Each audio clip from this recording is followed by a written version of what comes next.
Hello everyone आदर्श classes YouTube channel को आपण मानक स्वागत।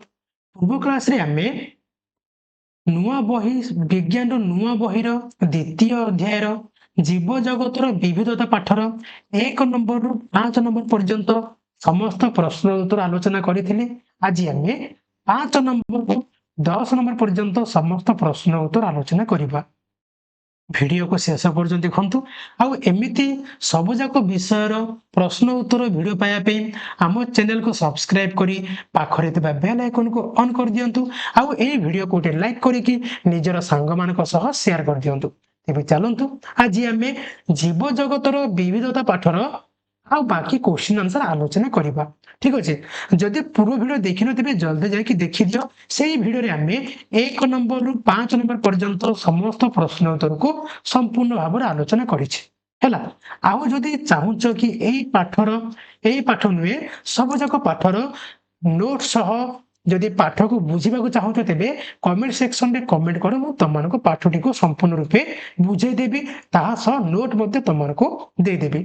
ठीक अछि, तो सेति पई कमेंट करो। ओके, तो एबे जिबा हमें जीव जगतर विविधता पाठर और बाकी क्वेश्चन को आलोचना करिबा।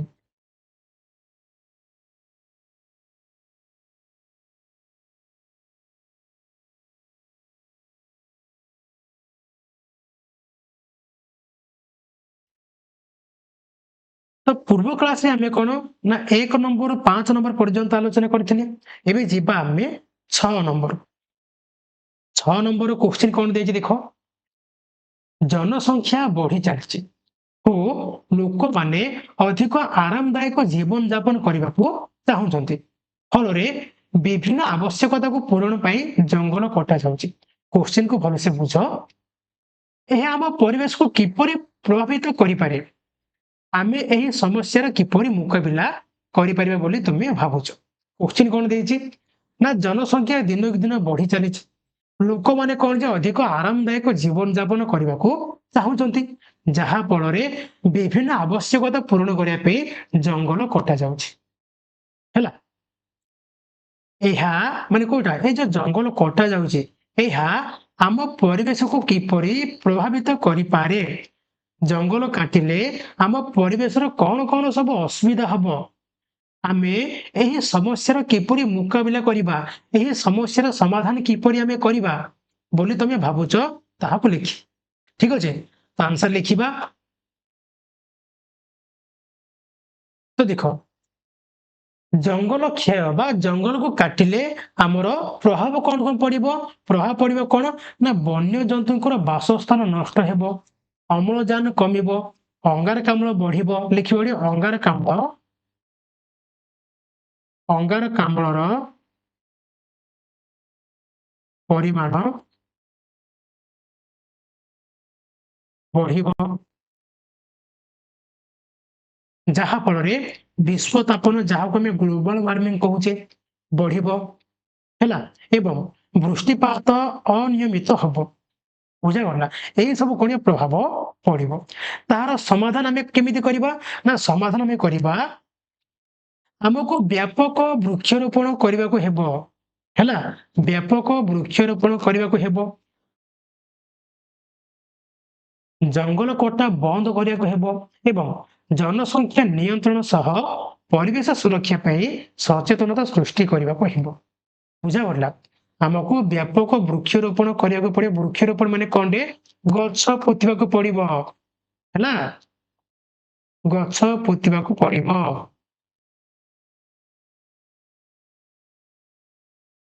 ठीक अछि, जंगल कटा को बंद करबाको हेबो एवं जनसंख्या को नियंत्रण क सह हमर परिवेश सुरक्षा पे सचेतनता सृष्टि करबाको हेबो। हैला एही सब पदक्षेप हमें कोन जे नै परिबा। ठीक अछि, एबे जिबा हमें 7 नंबर को 7 नंबर कोन देछि, फ्लो चार्ट को विश्लेषण करो, क आ ख स्थान रे उद्भिदर नाम लिख। देखो क आउ ख स्थान रे क आउ ख स्थान रे कोन जे गोटे उद्भिदर नाम लिख। कोन देछि गोटे उद्भिद, हां एथिरे पत्र अछि कि, हां ଏହାର ଜାଲକ ଶିରା ବିନ୍ୟାସ ଅଛି କି? ଯଦି ଏହାର ଜାଲକ ଶିରା ବିନ୍ୟାସ ଅଛି କି? ନା। ତେବେ କେଉଁ ଉଦ୍ଭିଦରେ ପତ୍ର ଅଛି କିନ୍ତୁ ଜାଲକ ଶିରା ବିନ୍ୟାସ ନାହିଁ? କୋଉଥିରେ ନାହିଁ? ଆମେ ଲେଖିପାରିବା ଖ ଜାଗାରେ ଆମେ କଣ ଲେଖିବା? ଆମେ ଆମ୍ବ ଲେଖିପାରିବା, ଆମ୍ବ। କିମ୍ବା ଆଉ କଣ ପଣସ ଲେଖିବା, ପଣସ। ହେଲା, ଆଉ କଣ ଲେଖିପାରିବା? ଜାମୁ। ହେଲା, ଏଇ ସବୁ ଲେଖିପାରିବା। ତାପରେ ଏହାର ଜାଲକ ଶିରା ବିନ୍ୟାସ ଅଛି କି? ହଁ। ତେବେ କେଉଁ ଉଦ୍ଭିଦରେ ଜାଲକ ଶିରା ବିନ୍ୟାସ ଅଛି? କୋଉଥିରେ ଅଛି? ଧାନ, ଧାନରେ ଅଛି ନା? ଧାନ। ଆଉ କଣ ହେଇପାରିବ? ଗହମ, ଗହମ। ଏ ସବୁଥିରେ କଣ ଯେ ଜାଲକ ଶିରା ବିନ୍ୟାସ ଅଛି। ବୁଝା ପଡିଲା? ୟାକୁ ତମେ ଲେଖିଦେବ। ତାପରେ ଯିବା ଆମେ 8 ନମ୍ବର।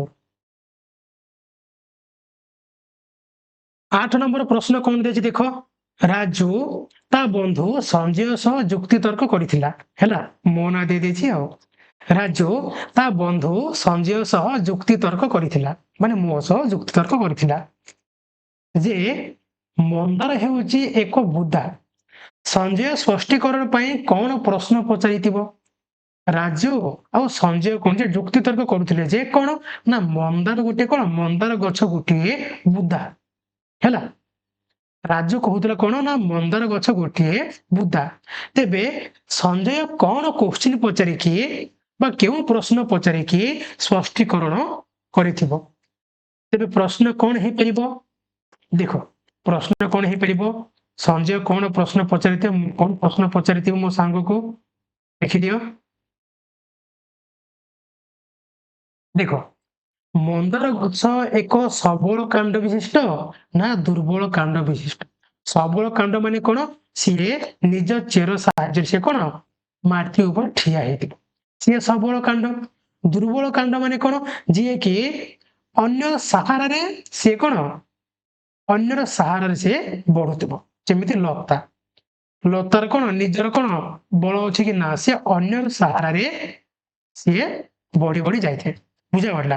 ତେବେ ସଞ୍ଜୟ ଯୋଉ କଣ ମାନେ କୋଶ୍ଚିନ୍ ପଚାରିଥିବ, ମନ୍ଦାର ଗଛ ଗୋଟିଏ ସବଳ କାଣ୍ଡ ବିଶିଷ୍ଟ ନା ଦୁର୍ବଳ କାଣ୍ଡ ବିଶିଷ୍ଟ? ହେଲା, ତାପରେ ମନ୍ଦାର ଗଛର କି ପ୍ରକାର ମୂଳ? ଯୋଉ ମନ୍ଦାର ଗଛର ଯୋଉ ମୂଳ, ଇଏ କି ପ୍ରକାର ମୂଳ? ବାସ୍ ଏଇ ଦୁଇଟି ପ୍ରଶ୍ନ ପଚାରି ସେ କଣ ସ୍ପଷ୍ଟୀକରଣ ଦେଇଥିବ ଯେ ମନ୍ଦାର ଗଛ ଗୋଟେ କଣ ବୁଦା ନୁହେଁ। ବୁଝା ପଡିଲା? 8 ନମ୍ବର ସମସ୍ତେ ବୁଝିପାରିଲ? ଯଦି এই পর্যন্ত ଆମ ଚ୍ୟାନେଲକୁ ସବସ୍କ୍ରାଇବ କରିନ ତେବେ ଜଲ୍ଦି ଜଲ୍ଦି ସବସ୍କ୍ରାଇବ କରି ଭିଡିଓକୁ ଲାଇକ୍ କରିଦିଅ ଆଉ ନିଜର ସାଙ୍ଗମାନଙ୍କ ସହ ସେୟାର କରିଦିଅ। ଠିକ ଅଛି? ତ 9 ନମ୍ବର ଦେଖ, 9 ନମ୍ବରରେ କୋଶ୍ଚିନ୍ କଣ ଦେଇଛି? ସାରଣୀରେ ଥିବା ସୂଚନା ଆଧାରରେ ପ୍ରତ୍ୟେକ ଶ୍ରେଣୀ ପାଇଁ ଏହି ଉଦ୍ଭିଦ ଗୁଡ଼ିକର ଉଦାହରଣ ଲେଖ। ଉଦାହରଣ ଲେଖିବା। କଣ ଦେଇଛି? ଶ୍ରେଣୀ କ କଣ ମାନେ ଗୋଟେ ମଞ୍ଜିର ପ୍ରକାର କଣ ନା ମଞ୍ଜିର ପ୍ରକାର ହଉଛି ଦ୍ୱିବୀଜପତ୍ରୀ। ମଞ୍ଜିର ପ୍ରକାର କେମିତି ନା ଦ୍ୱିବୀଜପତ୍ରୀ। ମୂଳର ପ୍ରକାର କେମିତି? ପ୍ରଧାନ ମୂଳ। ତେବେ ଏମିତି ଏମିତି କଣ ଗୋଟେ ଗଛ ଅଛି ଯାହାର ଯାହାର ମୂଳ କଣ ପ୍ରଧାନ ମୂଳ ଏବଂ ଯାହାର ମଞ୍ଜି କଣ ଯେ ଦ୍ୱିବୀଜପତ୍ରୀ? ତେବେ ଉଦାହରଣ ଆମେ କଣ କଣ ହେଇପାରିବା? ଉଦାହରଣ ଆମେ ନେଇପାରିବା କଣ? ଆମ୍ବ, ଆମ୍ବ। ହେଲା, ଆଉ କଣ? ମଟର, ଆଉ ମୂଳା, ଆଉ କଣ ନେଇପାରିବା? ପଣସ।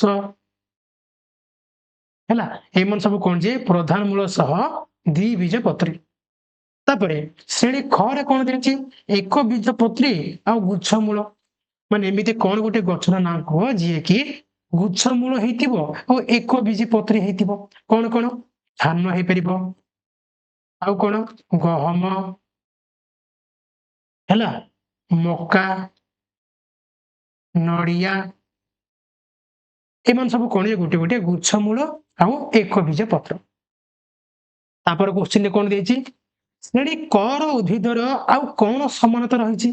ଶ୍ରେଣୀ କ ରେ ଯୋଉ ଉଦ୍ଭିଦ ଆମର ଅଛନ୍ତି ଏମାନଙ୍କର ଆଉ କଣ ସମାନତା ରହିଛି? କଣ ରହିଛି? ନା ଏମାନଙ୍କର ପତ୍ର ଗୁଡିକରେ ଜାଲକ ଶିରା ବିନ୍ୟାସ। ହେଲା ଲେଖିବ ଏମାନଙ୍କର ପତ୍ର ଗୁଡ଼ିକରେ ଜାଲକ ଶିରା ବିନ୍ୟାସ ଦେଖାଯାଏ। ହେଲା ଲେଖିବ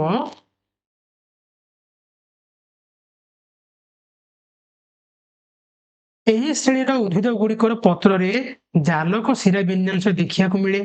ଆଉ ଏମାନଙ୍କର ମଞ୍ଜିକୁ ଦୁଇଟି ସମାନ ପାଣି ବା ବୀଜ ପତ୍ରରେ ବିଭକ୍ତ କରିହୁଏ। ବୁଝା ପଡ଼ିଲା। ଖ ନମ୍ବରରେ କଣ ଦେଇଛି ନା ଶ୍ରେଣୀ ଖ ର ଉଦ୍ଭିଦ ଗୁଡ଼ିକରେ ଆଉ କଣ ସମାନତା ରହିଛି। ଆଉ କଣ ସମାନତା ରହିଛି ଦେଖ କଣ ହେଇଛି ନା ଏହି ଶ୍ରେଣୀର ଉଦ୍ଭିଦ ଗୁଡ଼ିକର ପତ୍ରରେ ସମାନ୍ତରାଳ ଶିରା ବିନ୍ୟାସ ଦେଖିବାକୁ ମିଳେ। ଏମାନଙ୍କର ମଞ୍ଜି ଗୋଟିଏ ମାତ୍ର ବୀଜ ପତ୍ର ବିଶିଷ୍ଟ। ଏହାକୁ ଦୁଇ ଭାଗରେ ଭାଗ କରି ହୁଏ ନାହିଁ। ହେଲା ଶ୍ରେଣୀ ଖ ର ଉଦ୍ଭିଦ ଗୁଡ଼ିକ ବୁଝା ପଡ଼ିଲା। ଏତିକି ଜିନିଷ ତମେ ଲେଖିଦେବ ହେଲା।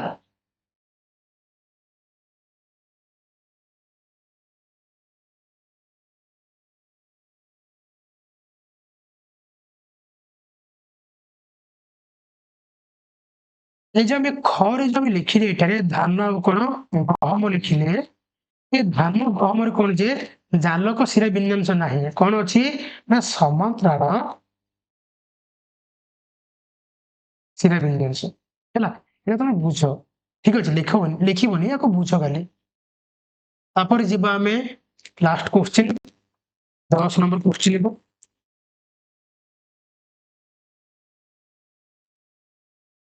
10 ନମ୍ବର କ୍ୱେଶ୍ଚିନ୍ କଣ ଦେଇଛି ନିମ୍ନରେ ଦିଆଯାଇଥିବା ଚିତ୍ରରେ ବତକର ନାମକରଣ କରାଯାଇଥିବା ଅଂଶକୁ ନିରୀକ୍ଷଣ କର। ଅନ୍ୟ ପକ୍ଷୀଙ୍କ ତୁଳନାରେ ବତକର ପାଦରେ କଣ ପାର୍ଥକ୍ୟ ଦେଖିବାକୁ ମିଳେ। ବତକ ଏହି ଅଂଶ ବ୍ୟବହାର କରି କେଉଁ କାର୍ଯ୍ୟ କରିବାକୁ ସକ୍ଷମ ହୁଏ। ଦେଖ ସେ କହିଛି ଯେ ତଳେ ଦିଆଯାଇଥିବା ଚିତ୍ରକୁ ଲକ୍ଷ୍ୟ କର ହେଲା। ବତକର ନାମକରଣ କରାଯାଇଥିବା ଅଂଶକୁ କୋଉଟା ନାମକରଣ କରାଯାଇଛି ନା ଏଇ ଅଂଶକୁ ନାମକରଣ କରାଯାଇଛି। ନାମକରଣ କରାଯାଇଥିବା ଅଂଶକୁ ନିରୀକ୍ଷଣ କର। ଅନ୍ୟ ପକ୍ଷୀଙ୍କ ତୁଳନାରେ ବତକର ପାଦରେ କଣ ପାର୍ଥକ୍ୟ ଦେଖିବାକୁ ମିଳେ। ଅନ୍ୟ ପକ୍ଷୀ ତୁଳନାରେ ୟାର ପାଦରେ କଣ ପାର୍ଥକ୍ୟ ଦେଖିବାକୁ ମିଳେ। ବତକର ଏହି ଅଂଶ ବ୍ୟବହାର କରି ବତକ ଏହି ଅଂଶକୁ ବ୍ୟବହାର କରି କଣ କଣ କାର୍ଯ୍ୟ ସବୁ ସେ କରିବାକୁ ସକ୍ଷମ ହୁଏ ତାକୁ ଆମେ ଲେଖିବା ଠିକ ଅଛି।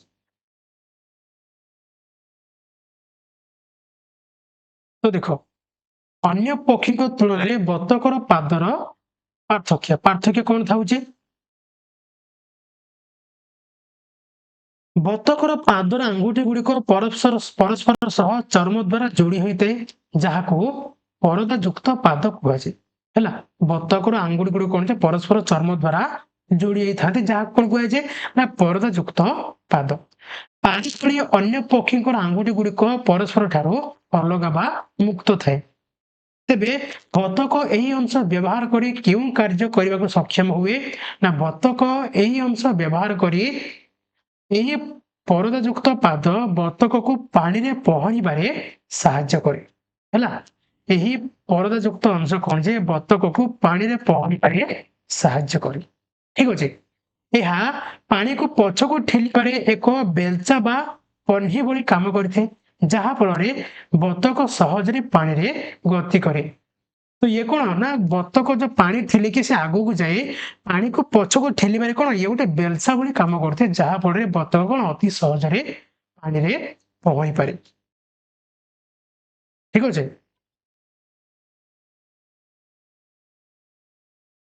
ତେବେ ତମର ବିଜ୍ଞାନର ଦ୍ୱିତୀୟ ଅଧ୍ୟାୟ ଜୀବଜଗତର ବିବିଧତା ପାଠର ସମ୍ପୂର୍ଣ୍ଣ ପ୍ରଶ୍ନ ଉତ୍ତର ଆମେ ଆଲୋଚନା କରିସାରିଲେ।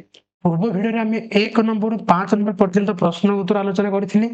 ଏହି ଭିଡ଼ିଓରେ ଆମେ 6 ରୁ 10 ନମ୍ବର ପର୍ଯ୍ୟନ୍ତ ସମସ୍ତ ପ୍ରଶ୍ନ ଉତ୍ତର ଆଲୋଚନା କରିସାରିଲେ। ଆଶା କରୁଛି ଭିଡ଼ିଓଟି ନିଶ୍ଚୟ ରୂପେ ଭଲ ଲାଗିଥିବ।